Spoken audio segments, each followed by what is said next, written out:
Кеш жарық қымбатты достар, сіздермен бірге кітаптар әлемі жобасы, мен Салтанат Әбдіғали. Бүгін сіздерге жарыса кітап оқиық онлайн байқау туралы мәліметтерді толық айтып өтемін. Басында жылдам кітап оқиық деп жарияладым байқауды. Артынан ойландым. Біздің топта әртүрлі жастағы оқырмандар бар ғой, әсіресе оқушылар қалай қабылдар екен деп. Атына сай жылдам кітап оқиық деп, Мұхтар Әуезовтің Абай жолы кітабы жылдам, шала, ат үсті оқып шығатын туынды емес. Сондықтан кейін айтады ғой, жақсылық жасаудан жарысайық деп, неге кітап оқып жарыспасқа деп, байқаудың атын жарыса кітап оқиық деп ауыстырдым. Қазіргі біздің болжаммен Инстаграмда 17-18 оқырман, WhatsApp желісі арқылы жекемізге келген хаттарда 50-ге жуық адам, жалпы 70 адам деп алайық. Абай жолы кітабын оқудамыз, желтоқсан айының 20 жұлдызынан бастап. Сіздерге қосылсаңыздар болады. Кеш емес. Оқырмандардан 5-6 достарымыздан хат келді Фейсбукта. Біз Абай жолын оқып қойғанбыз деп.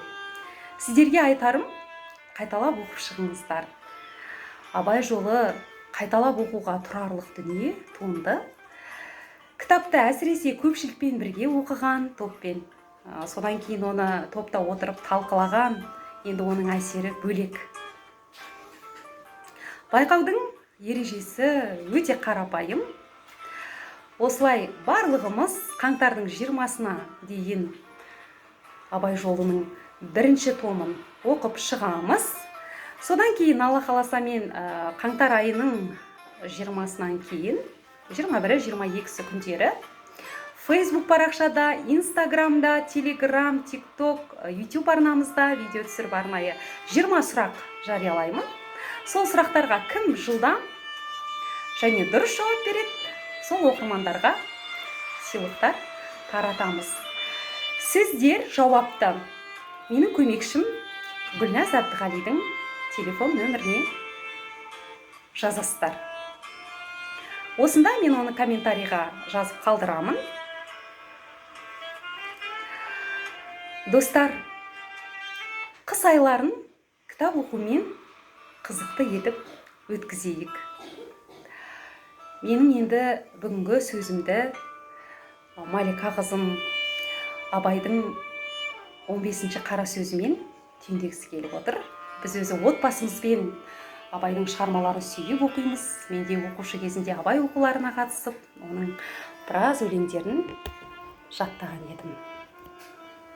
Абайдың 15-ші қара сөзінен: әуелі пенде адам болып жаратылған соң, бұл дүниеде қызық көрмей жүре алмайды. Сол қызықты іздеп жүрген кезде адамның өміріндегі ең қызықты уақыты болып ойында қалады.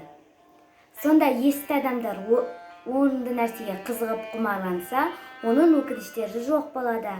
Ал ессіз адамдар жаман нәрсеге қызығып, құмарланып, бағасыз, баянсыз өмірін ит қорықпен өткізсе, кейін өкінгенмен пайда болмайды. Есті адамдардың қатарына қосылғың келсе, күніне бір мәртебе болмасын, бір жұмасы болмасын, бір айында болмасын, өз-өзінен есеп ал. Содан соң есеп алғаннан соң өмірің қалай өтті, соны біліп ал. Жарайсың, Малика.